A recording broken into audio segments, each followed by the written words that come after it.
স্বাগত খেলাযোগে আপনাদের সাথে আছি আমি ফাইম রহমান। এশিয়ান কাপের মূল পর্বে বাংলাদেশ কি ডেথ গ্রুপেই পড়লো? সিডনি টাউন হলে হওয়া ড্রয়ে বাঘিনীদের অবস্থান বি গ্রুপের নাম্বার 3-তে। তাদের সঙ্গী সর্বোচ্চ 9 বারের চ্যাম্পিয়ন চায়না আর 3 বারের শিরোপাধারী উত্তর কোরিয়া। সাথে আছে সেন্ট্রাল এশিয়ার দেশ উজবেকিস্তান। কবে কোথায় কোন প্রতিপক্ষের মুখোমুখি হবে আফিদারা, বিস্তারিত খালিদ জামিলের রিপোর্টে। ফিফা র্যাঙ্কিং এর উইন্ডো খুলে বসে আছেন, কোনো লাভ নেই, কারণ আপনি বাংলাদেশকে সমর্থন করেন আর এই দেশের মেয়েরা ওসব র্যাঙ্কিং এর কেয়ার করে থোড়াই। এশিয়ান কাপের ড্রয়ের আগে যে পট প্রকাশ করেছিল এএফসি, সেখানে নামের পাশে র্যাঙ্কিং গুলো দেখলেই হয়ে যাবে সব দিনের আলোর মতো পরিষ্কার। বাংলাদেশ ছিল পট নাম্বার 4-এ, তাদের র্যাঙ্কিং 128। সেখানে ভারত আর ইরানের সাথে বাংলাদেশ। পট 1-এ দুনিয়ার সেরা 15টা দেশের 4টা, স্বাগতিক অস্ট্রেলিয়ার সাথে জাপান আর উত্তর কোরিয়া। 17 নম্বর চায়না 2 নম্বর পটে থাকলে কি হবে? এই এশিয়ান কাপে ওরাই অন্যতম ফেভারিট। এর আগে আরো 9 বার শিরোপা জিতে তবেই বাড়ি ফিরেছে, আর নর্থ কোরিয়া ট্রফি জিতেছে 3 বার। এসব বাঘা বাঘা দলের সাথেই এখন উচ্চারিত হচ্ছে বাংলাদেশের নামও। পড়বি তো পর মালির ঘাড়ে, টিম পড়লো বাংলাদেশের বি গ্রুপে। এখানে ওদের পজিশন B3 পিলে চমকে উঠতেই পারে, কারণ এই গ্রুপের লাইন আপ বাংলাদেশ, চীন, উত্তর কোরিয়া আর উজবেকিস্তান। লাল সবুজের প্রথম দুটো ম্যাচ আগামী 3 আর 6 মার্চ সিডনিতে। আফিদারা পরের লড়াইটাই নামবে পার্থে উজবেকিস্তানের বিপক্ষে মার্চের 9 তারিখ। খুব বেশি জার্নির ঝুঁকি নেই। গ্রুপ পর্বের 3 ম্যাচ 2 শহরে। পিকচার শেষ দিক থেকে পড়লে কিছুটা খুশি হতে পারেন, কিন্তু উজবেক মেয়েরা দুনিয়ার 51 নম্বর দল, তারাও এখানে এসেছে চ্যাম্পিয়ন হতেই। বাকিদের মধ্যে মেইনল্যান্ড চায়না আসরে শুধু সর্বোচ্চ চ্যাম্পিয়নই নয়, একই সাথে ওরা আসবে শিরোপা ডিফেন্ড করার জন্য। এর মানে দাঁড়াচ্ছে এশিয়ান কাপের মূল পর্বে সহজ পরীক্ষা বলে কিছু নেই, কোনোটা বেশি কঠিন, কোনোটা আবার খুব খুব বেশি কঠিন। মেয়েদের এবারের এশিয়ান কাপ হবে অস্ট্রেলিয়ার 3 শহরের 5 স্টেডিয়ামে। সিডনির অ্যাকর স্টেডিয়ামে প্রায় 80,000 দর্শক ধারণ ক্ষমতার মাঠে হবে ফাইনাল, সেমিফাইনাল, কোয়ার্টার ফাইনালের 2টি আর গ্রুপ পর্বে স্বাগতিক অস্ট্রেলিয়ার ম্যাচগুলো। এই মাঠে অবশ্য বাংলাদেশের খেলা নেই, তারা নামবে ওয়েস্টার্ন সিডনির কমব্যাংক স্টেডিয়ামে। এটা ধারণ ক্ষমতা 30,000, যেখানে হবে গ্রুপ বি আর সির 6 ম্যাচ। ওয়েস্টার্ন অস্ট্রেলিয়ার পার্থে অপটাস স্টেডিয়াম বেশ বড়, ধারণ ক্ষমতা 60,000। সেখানে হবে 1 মার্চের উদ্বোধনী ম্যাচ, যেখানে স্বাগতিক অস্ট্রেলিয়ার মোকাবেলায় নামবে ফিলিপাইন। হবে একটা সেমিফাইনালও। একই শহরের রেক্ট্যাঙ্গুলার স্টেডিয়ামে আছে 6টি গ্রুপ ম্যাচ আর 1 জোড়া কোয়ার্টার ফাইনাল।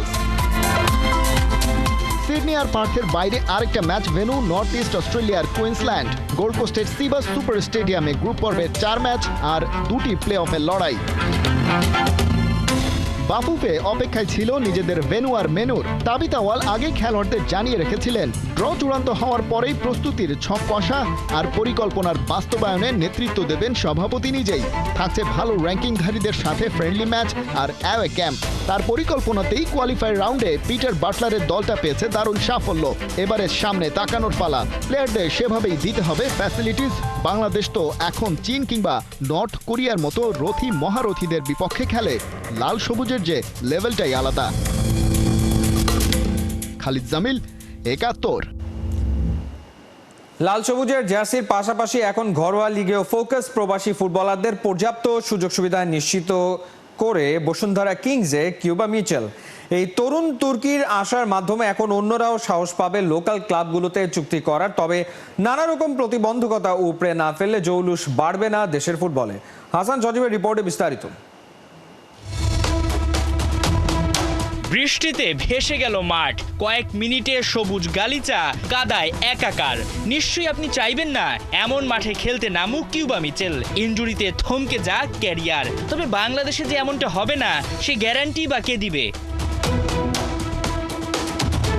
হামজা জ্বরে পুড়ছে দেশের ফুটবল। একে একে লাল সবুজ পতাকার নিচে যুক্ত হচ্ছেন প্রবাসী ফুটবলাররা। জাতীয় দলের বাইরে ঘরোয়া লিগের ক্লাবগুলোতেও নজর অনেকের। এরই মধ্যে নতুন মৌসুমের আগে বসুন্ধরা কিংসের চমক। 3 বছরের চুক্তিতে বসুন্ধরায় ইংল্যান্ড প্রবাসী ফুটবলার কিউবা মিচেল। কিন্তু দেশের ঘরোয়া ফুটবলের অবস্থা তো যাচ্ছে তাই। হুমকির মুখে পড়বে না তো কিউবার ক্যারিয়ার? অনেকে বলছেন যে কিউবার ক্যারিয়ারটা নষ্ট হয়ে যাবে কিনা, একটা শঙ্কা জাগছে। বাংলাদেশে তিনি কেন খেলতে আসবেন? এখানে মাঠের ফ্যাসিলিটি থেকে শুরু করে ক্লাবগুলোর যে ফ্যাসিলিটি সেগুলো নিয়ে অনেক প্রশ্ন রয়েছে, অনেক যদি কিন্তু রয়েছে, অনেক সমালোচনা রয়েছে। আসলে কি কিউবার জন্য বাংলাদেশের ঘরোয়া লিগটা পারফেক্ট কিনা? কিউবার জন্য বাংলাদেশের ঘরোয়া লিগ পারফেক্ট কিনা এটা আসলে যার পার্সপেক্টিভ। মানে এখন হচ্ছে কিউবার জন্য মনে হয়েছে যে ওর জন্য এটা পারফেক্ট, এই কারণে ডিসিশন নিয়েছে বাংলাদেশে খেলবে। ও এর মধ্যে কিন্তু ইউরোপেরও বেশ কয়েকটা ক্লাবের ট্রায়ালে ছিল, বাট আনফর্চুনেটলি সেখানে ফাইনাল কোনো ডিল হয়নি ওর জন্য। তো ও অপেক্ষা করতেছিল যে বেটার কোনো সুযোগ পাওয়া যায় কিনা। একটা প্লেয়ার কিন্তু কখনোই চায় না যে ও 6 মাস বসে থাকুক। সামার মিস হয়ে যাওয়া মানে ওর হচ্ছে উইন্টারের জন্য ওয়েট করা। এই উইন্টারে ওয়েট করতে করতে কিন্তু প্লেয়ারের শার্পনেস চলে যায়। তো এটা ব্যাটা বলে মিলে যাওয়াতেই কিউবার মতো প্লেয়ার হচ্ছে বাংলাদেশে চলে আসছে। বুঝে শুনেই বাংলাদেশে পা বাড়িয়েছেন এই সেন্ট্রাল মিডফিল্ডার। নিশ্চয়ই বসুন্ধরা কিংস থেকেও পেয়েছেন পর্যাপ্ত সুযোগ সুবিধার আশ্বাস। পেশাদার ক্লাবগুলোর মধ্যে লোকাল, প্রবাসী কিংবা বিদেশি সবার লক্ষ্য কিংসের হয়ে খেলার, কিন্তু বাকি ক্লাবগুলোতে কেন নয়? অনেকগুলো ফ্যাক্টর আছে যেগুলো কিনা একটা প্লেয়ারের পারফরমেন্সকেও প্রভাবিত করে। আপনার ওয়েদার, ফুডিং, তারপর আসলে কই থাকতেছে, মানে অ্যাকোমোডেশন, সব কিছু একটা ফ্যাক্ট। একটা বিষয় পরিষ্কার, লম্বা সময় চুক্তি সঙ্গে খেলোয়াড়দের পর্যাপ্ত ফ্যাসিলিটিস দেয়া, তাতে ক্লাব খেলোয়াড় উভয়ই হয় উপকৃত। উন্নত দেশের ফুটবলে যার বিকল্প নাই। স্বপ্ন চ্যালেঞ্জ মাথায় রেখেই খেলতে আসছে কিউবা। হয়তো খেলার ভেন্যু, সূচি বা প্রতিপক্ষ দেখে বেছে বেছে খেলবেন এই আপকামিং ইয়াংস্টার। সে যাই হোক, হামজাকে দেখে যেমন ন্যাশনাল জার্সি গায়ে চাপাতে নামছে প্রবাসী ফুটবলারদের ঢল, তেমনি লোকাল ক্লাবে কিউবাকে দেখেও অনুপ্রাণিত হতে পারেন অনেকে, যা জৌলুস বাড়াতে পারে দেশের ফুটবলের। তবে তার আগে বেশ কিছু সুযোগ সুবিধা নিশ্চিত করা জরুরি। সবার আগে চাই মানসম্মত খেলার ভেন্যু, ক্লাব ফ্যাসিলিটিস বাড়ানো, নিজস্ব মাঠ, থাকার উন্নত পরিবেশ, সঙ্গে মানসম্মত খাবার, সব মিলিয়ে পেশাদারিত্বের উন্নতি। যা হলে ঘরোয়া ফুটবলের চেহারা বদলানো অসম্ভব কিছু নয়। আর সেটা করতে পারলে ইংলিশ প্রিমিয়ার লিগে খেলা হামজা চৌধুরীকে আবাহনী, মোহামেডান কিংবা বসুন্ধরার মতো ক্লাবে খেলতে দেখার স্বপ্ন দোষের কিছু হবে কি? হাসান সজীব, ৭১। সব বিতর্ক পেছনে ফেলে মাঠে ফিরেছেন তাসকিন আহমেদ। মানসিকভাবে দৃঢ় হয়ে মনোযোগ দিয়েছেন প্র্যাকটিসে। এদিকে মাঠে ক্রিকেটারদের মানসিকভাবে আরো শক্তিশালী করতে একজন বিদেশি স্পোর্টস সাইকোলজিস্টের সঙ্গে যোগ দেবেন 3 জন দেশি মনোবিদ, যেখানে থাকবেন একজন নারী মনোবিদও। বিসিবি পরিচালক আকরাম খান বলছেন, মেন্টালি স্ট্রং হলে এই দল এশিয়া কাপ আর বিশ্বকাপে অনেক ভালো করবে। নাইয়ান বিন জসিমের রিপোর্ট। তাসকিনের এই চওড়া হাসি দেখে কে বলবে গত 24 ঘন্টায় এই স্পিড স্টারের উপর দিয়ে কত বড় ঝড় বয়ে গেছে। তুড়ি মেরে উড়িয়ে সব পেছনে ফেলে তাসকিন ঠিকই মাঠে ফিরেছেন। ঝুম বৃষ্টিতে অনুশীলনে মন দিয়েছেন ইনডোরে, মানসিক সব বাধা পেছনে ফেলে। মাঠে আসার পর বোর্ড প্রেসিডেন্টও তাসকিনকে পিঠ চাপড়ে সাহস দিয়েছেন, বলেছেন বোলিংটা ভালো মতো করে যাও, অন্য সব কিছু ভুলে যাও। ব্যক্তিগত সমস্যা হয়তো তাসকিন নিজ থেকেই সমাধান করছেন, মাঠের বাইরের ইস্যুতে মানসিকভাবে স্ট্রং থাকছেন, কিন্তু মাঠের ভেতরে মানসিক বাধা ক্রিকেটাররা কিভাবে কাটাবে? সামনেই 2টা বড় ইভেন্ট। আমাদের কাছে সবচেয়ে ইম্পর্টেন্ট হলো যে আমরা মেন্টালি খুব তাড়াতাড়ি আপসেট হয়ে যাই, আবার খুব তাড়াতাড়ি কিন্তু আবার খুব ভালো পজিশনে চলে যাই, আপ হয়ে যায়। সো আমাদেরকে মেন্টালটা কন্ট্রোল করে আমাদেরকে নর্মাল যদি ক্রিকেট খেলি আমরা কিন্তু ভালো করব। বিসিবি বেশ সিরিয়াস মেন্টাল গেম ক্রিকেটে ক্রিকেটারদের মেন্টাল হেলথ নিয়ে। আইরিশ স্পোর্টস সাইকোলজিস্ট ডেভিড স্কটের নিয়োগ প্রক্রিয়া শেষের দিকে। শুধু তাই না, তার সঙ্গে ক্রিকেটারদের মাইন্ড ট্রেনিং করাতে নিয়োগ দেয়া হবে 3 দেশি মনোবিদও। তার মধ্যে থাকবেন একজন নারী মনোবিদ। শুধু কি মনের রোগ সারালে হবে? গামিনীর উইকেট নিয়ে ক্রিকেটারদের ভীতিটাও কাটাতে হবে। ইতিমধ্যে বোর্ড প্রেসিডেন্টের কানে গেছে ক্রিকেটারদের নালিশ। গামিনীকে ডেকে বিসিবি বসকে উইকেট নিয়ে কড়া বার্তা দিতেও দেখা গেছে। তারপরও হোম অফ ক্রিকেটের কালো মাটির পিচে ক্রিকেটারদের সেরা প্রস্তুতি নিয়ে শঙ্কার কালো মেঘ জমে আছে খোদ বিসিবি পরিচালকদের মাঝে।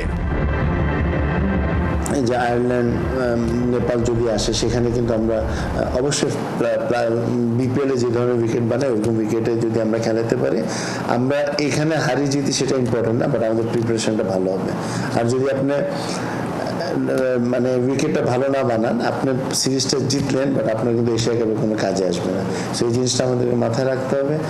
আর অপশন তো আছেই আমাদের কাছে, যেহেতু ঢাকায় উইকেটটা আসলে ডিফিকাল্ট হয় বিকজ এখানে অতিরিক্ত খেলা, আপনি চিটাগং আছে, সিলেট আছে, ওখানেও কিন্তু আপনি ইভেন ট্রাই। বোর্ড প্রেসিডেন্ট মিরপুরের উইকেট নিয়ে বিরক্ত, ঢাকা থেকে সরিয়ে দেয়া হচ্ছে গামিনীকেও, কিন্তু তার অধীনেই 1.5 ইঞ্চি মাটি তুলে উইকেটে নতুন মাটি ফেলার যে টপ ড্রেসিং প্রক্রিয়া চলছে, সেটা উইকেটের চরিত্র কতটা বদলাতে পারবে?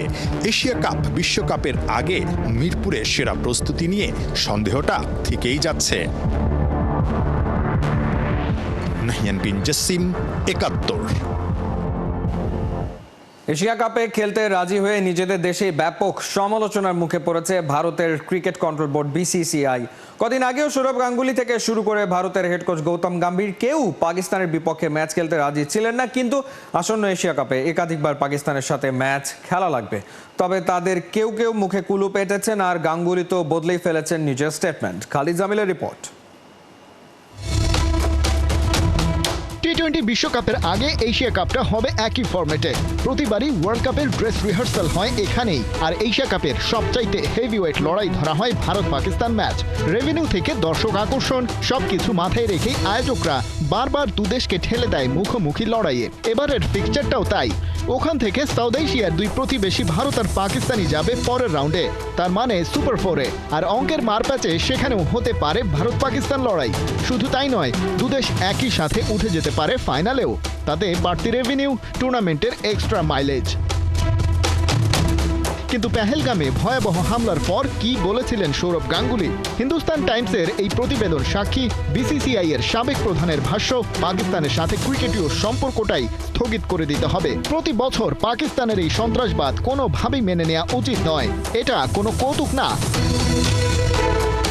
ভারতের বর্তমান হেড কোচ গৌতম গম্ভীর আরো কঠোর হওয়াই স্বাভাবিক। তিনি কোচ হওয়ার আগে ছিলেন সক্রিয় রাজনৈতিক কর্মী, আবার সন্ত্রাসবাদীদের কাছ থেকে হুমকিও পেয়েছিলেন। বলেছিলেন কোনো ডিসিপ্লিন নেই, পাকিস্তানের সাথে ভারতের ম্যাচ খেলা উচিত নয়। পাল্টা প্রশ্ন আসে উপস্থাপকের কাছ থেকে, সামনে যে এশিয়া কাপ আছে সেখানেও কি ভারত খেলবে না? তবে এই প্রশ্নে দেশটার বর্তমান হেড কোচ অবশ্য একটু ধাক্কা খান, তবে নিজের অবস্থান পাল্টাননি। বলেছেন এশিয়া কাপের মতো আসরে ভারত পাকিস্তানের বিপক্ষে খেলবে কিনা সেটা সরকারের রাজনৈতিক সিদ্ধান্ত। গম্ভীর সেই ব্যাপারে কোনো মন্তব্য জানাতে পারেন না। বার্মিংহামে ওয়ার্ল্ড চ্যাম্পিয়ন্স অফ লিজেন্ড টুর্নামেন্টে পাকিস্তানের বিপক্ষে না খেলার সিদ্ধান্ত নেয় ভারতের ইন্ডিয়া চ্যাম্পিয়ন্স টিমের অন্তত 6 ক্রিকেটার। আয়োজকরা সেই ম্যাচ বাতিল করে পাকিস্তানকে ওয়াকওভার দিতে বাধ্য হয়। এশিয়া কাপে কি হবে? স্বাভাবিকভাবেই তখন সামনে আসে সেই প্রসঙ্গ। কিন্তু এবারে সৌরভ গাঙ্গুলির প্রান্ত বদলে হোঁচট খেয়েছেন অনেকেই। সাবেক বিসিসিআই প্রেসিডেন্ট বলছেন, সন্ত্রাসবাদী কর্মকাণ্ড যেমন মেনে নেওয়া যায় না, তেমনি ক্রিকেটকেও তার মতো চলতে দিতে হবে। পাকিস্তানের বিপক্ষে ভারতের ম্যাচের ফিক্সচারে তার এখন আর কোনো আপত্তি নেই। এর আগে এসিসির মিটিংয়ে যোগ দেয়া নিয়ে ভারতের টালবাহানা আলোচনায় এসেছে।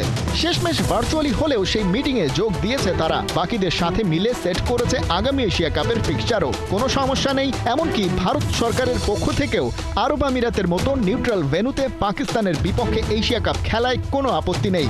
এখন ভারতের অথরিটি কিংবা সৌরভ গাঙ্গুলির মতো হেড কোচ গম্ভীরও কি নিজেদের সাইড পাল্টে ফেলবেন? পাকিস্তানের বিপক্ষে খেলতে হবে বলে টিম ইন্ডিয়া থেকে করে ফেলবেন পদত্যাগ? মনে রাখতে হবে, সবশেষ এশিয়া কাপ 2023 আসরে কিন্তু প্রাইজ মানি ছিল $4 লাখ। খালিদ জামিল, ৭১। ম্যান সিটির সঙ্গে চুক্তি শেষ হলে কোচিং থেকে লম্বা বিরতিতে যাবেন গার্দিওলা। এই খবরে চমকে গেছে ফুটবল দুনিয়া। যখন ক্যারিয়ারের সেরা সময়, তখন হঠাৎ কেন এমন সিদ্ধান্ত? পারিবারিক কোনো কারণ নাকি মানসিক ক্লান্তি? সিটিজেনদের সাথে চুক্তির মেয়াদ শেষ হবে 2027 নাগাদ। এরপর গার্দিওলা যাবেন লম্বা বিরতিতে, যা হতে পারে দীর্ঘ 15 বছর। এর আগে ইংলিশ ক্লাবটির সাথে চুক্তি নবায়ন করে সংসার ভাঙতে বসেছিলেন এই কোচ। তার মতে এখন একটু থামা দরকার, নিজেকে এবং পরিবারকে সময় দিতে চান এই স্প্যানিশ কোচ। তিনি আরও জানান, ম্যান সিটির দায়িত্ব শেষে কাতালোনিয়ার পরিবারের কাছে ফিরবেন তিনি। তবে অবশ্য বার্সার দায়িত্বে আর দেখা যাবে না তাকে, এমনকি বার্সার প্রেসিডেন্ট হওয়ার জন্য লড়বেন না তিনি।